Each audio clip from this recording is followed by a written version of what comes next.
आज के वीडियो में हम बात करेंगे electric field due to a point charge.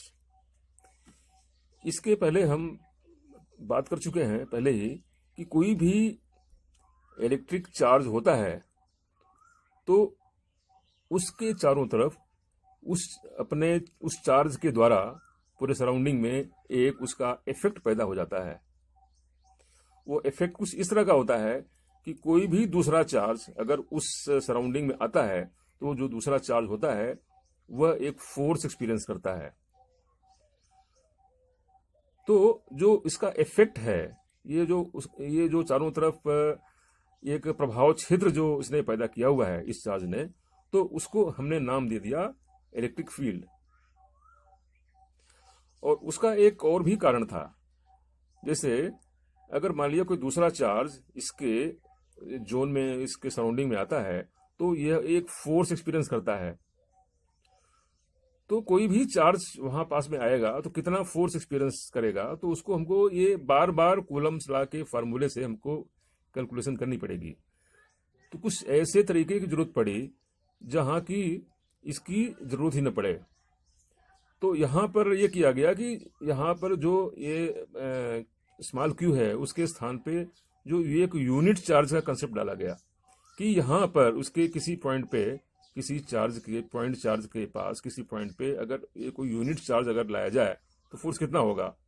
हमने वो फोर्स निकाल लिया और उस फोर्स को यूनिट चार्ज लाया जाए तो कितना फोर्स उस पर लगता है उसको हमने नाम दे दिया ई, यानी इलेक्ट्रिक फील्ड।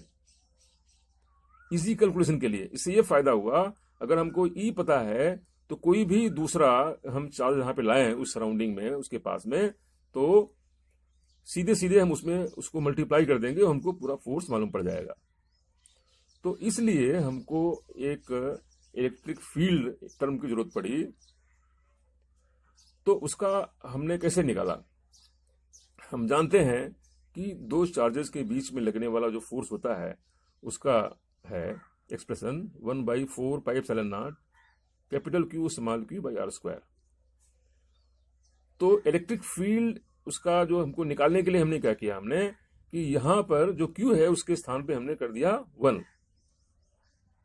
तो हमने 1 कर दिया वहां पे, तो उसका यूनिट चार्ज का उस पर जो फोर्स लगेगा वो हमको यहाँ पे ये मिल गया, ई की वैल्यू मिल गई हमको।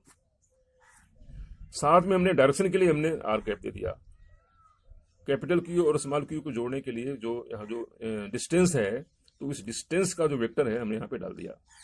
तो इस तरह से हमको ई का एक्सप्रेशन मिल गया, E is equal to 1/4πε0 into Q by R square. और अगर यहाँ पे स्मॉल क्यू चार्ज हम रखें तो जो फोर्स हमारा आ रहा है F is equal to 1/4πε0 into capital Q small Q by R square. अगर इन दोनों एक्सप्रेशंस को हम मिलाएं तो हमको F में और E में एक रिलेशन हमको ये मिल जाता है, F is equal to E into q. तो इस तरह से हमको एक्सप्रेशन मिल गया।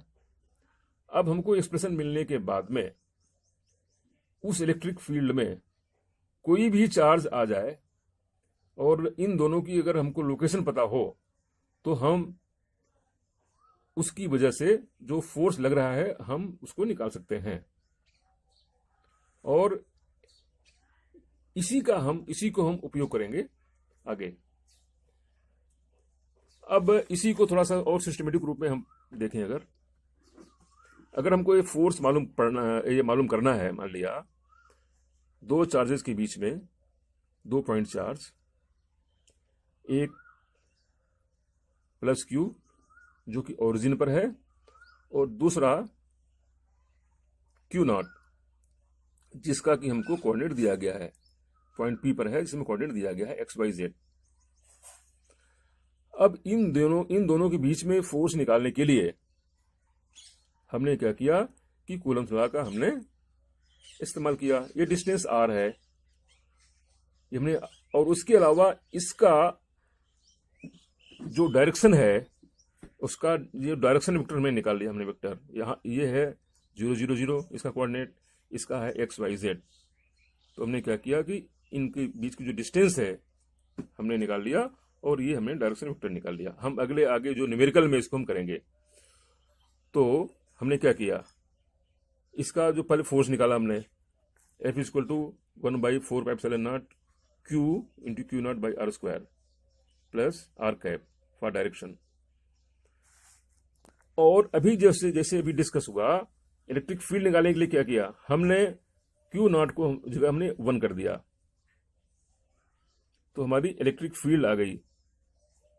इलेक्ट्रिक फील्ड बराबर 1/4πε0 into Q/r² into direction vector.